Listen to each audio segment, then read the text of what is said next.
Halo, kembali lagi dalam rancangan kita Mindful Whisper bagi episod yang terakhir iaitu minggu keempat. Dan pada hari ini kita akan berbincang tentang motivation dan evaluation. Jadi bersama saya, host yang sama dan tetamu yang sama, kita akan membincangkan tentang perkara ini kepada orang semua, kamu semua. Jadi, baik. Seperti yang kita lihat pada minggu lepas, Cik berkongsi tentang kita punya clue to action ataupun kita punya cara untuk mengatasi stres. Jadi, untuk langkah yang terakhir, kita nak evaluate, kita nak nilai sendiri adakah cara itu berkesan ataupun adakah terdapat perubahan pada diri kita dari seorang yang memiliki masalah mental dari segi stres kepada yang lebih yang lebih bersifat positif lah, lebih baik kehidupan dia selepas itu.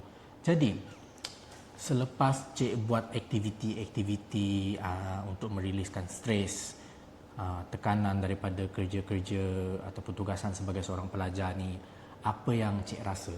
Okey, berdasarkan soalan yang diberikan oleh kita punya host tadi, apakah yang saya rasa setelah saya buat aktiviti yang dapat meriliskan stres? Yang pertama sekali yang paling saya perasan lah daripada saya punya kepositifan diri. Lepas tu saya punya tahap stres pun mula turun, tekanan pun sudah mula kurang. Tapi apa yang saya lebih perasan lagi iaitu saya punya kualiti tugasan kerja saya. Bila saya buat sesuatu aktiviti yang dapat mengurangkan stres, saya punya kualiti kerja dari segi tugasan, assignment lebih teratur saya rasa. Sebab saya buat sesuatu tugasan tu tanpa stres. Jadi betul lah apa yang Cik cakap tu, sebab saya seperasan tentang kita punya stigma pelajar pada zaman sekarang. Mereka terlalu fokus untuk buat kerja tanpa perlu rehat, sebab mereka risau kalau diorang terus buat kerja kemudian diorang nak ambil rehat tu, mereka takut ketinggalan. Sebab tengok aja kawan-kawan yang lain semua buat kerja, tapi dia nak ambil rehat pun rasa takut-takut. Tapi ada satu perkara yang ataupun benda yang kita perlu ubah dari pemikiran itu, di mana kalau kita tak ambil rehat, kualiti kerja kita juga akan menurun. Sebab kita dapat lihatkan ada setengah pelajar ni, dia banyak buat kerja, lepas tu bila tak cukup rehat, mereka akan rasa stres, tertekan, tak tahu nak buat apa. Hujung-hujung jalan penyelesaiannya guna ChatGPT. Bagi pengalaman Cik, ada pernah macam tu tak? Apa menggunakan ChatGPT? Untuk menyiapkan kerja. Kalau menggunakan ChatGPT sememangnya pernah. Sebab saya rasa penggunaan ChatGPT ini sudah semakin sebati dalam diri pelajar lah sekarang. Sebab ChatGPT ni macam yang kamu sendiri tahu, dia ni taklah memudahkan, tapi dia sedikit sebanyak membantu dalam tugasan. Cuma terlalu bergantung boleh menyebabkan kita punya tugasan kita ni tak nampak betul. Bila kita terlalu bergantung dengan ChatGPT ni, kita boleh nampak lah kita punya tugasan kerja tu, tugasan assignment kah, nampak tidak berkualiti sebab dia bukan daripada diri kita sendiri, dia menggunakan AI. Ya, betul. Sebab saya sendiri pun pernah juga macam tu. Bila saya kurang rehat, lepas tu saya cuba nak fokus buat kerja, idea tu tak masuk sebab otak dah rasa berat. Jadi penyelesaiannya minta tolong ChatGPT. Bagi idea tentang ini, bagi idea tentang itu. Tapi lepas tu kita nak cuba huraikan idea tu, tak dapat sebab itu idea dari ChatGPT. Lepas tu kita minta tolong lagi dia huraikan. Bila terlalu bergantung, semua tugasan tu ChatGPT je yang buat. Lepas tu bila hantar, dapat plagiat, dapat AI rating yang tinggi. Jadi kita punya kualiti kerja di situ menurun. Jadi itu antara negatif lah, kita boleh evaluate dekat sana, kita boleh nilai kesan kalau kita tidak mengambil rehat dan menjaga kesihatan mental kita. Saya mau tambah juga, daripada tu kita punya rating ChatGPT yang tinggi, plagiat tinggi, itu pun boleh buat kita stres sebenarnya. Kan? Betul. Jadi cara kita nak menilai apa tu aktiviti yang kita dah buat ni, adakah yang membantu untuk menurunkan stres ataupun tidak, kita boleh lihatlah dari perubahan diri kita.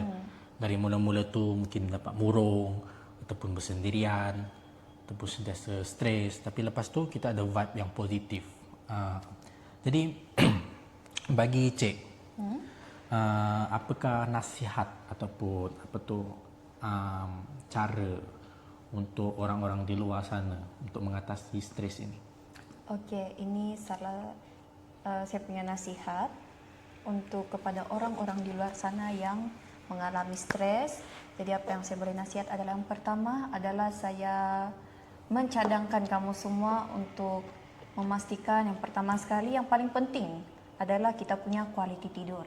Okey, macam yang kita tahu, dengan tidurlah kita boleh merehatkan kita punya minda, kita punya otak. Jadi sebaiknya kita perlu pastikan kita punya kualiti tidur ni lebih terjaga, cukup untuk kita dapat mengurangkan stres lah. Okey, lepas tu yang kedua adalah daripada segi pengurusan masa.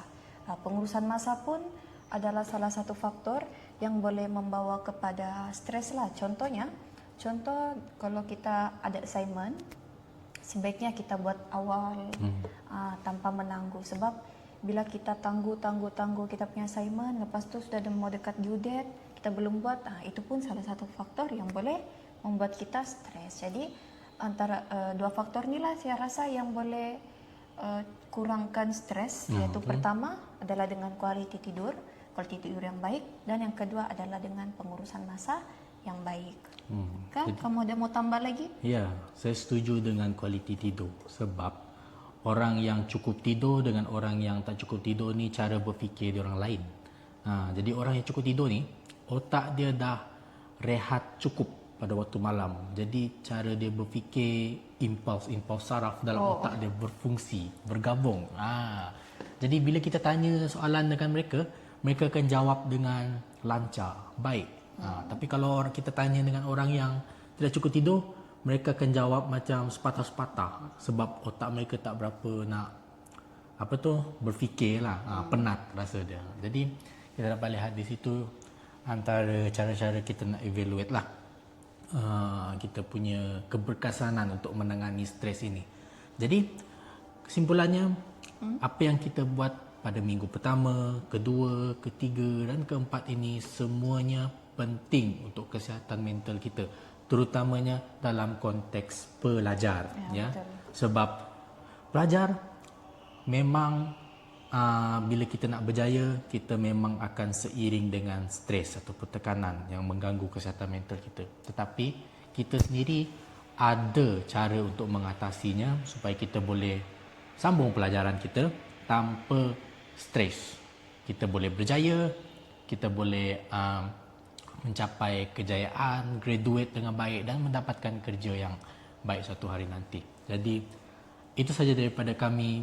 Terima kasih kerana setia menonton dari episod pertama sehingga episod keempat, dan sehingga kita berjumpa lagi. Ya, bye-bye.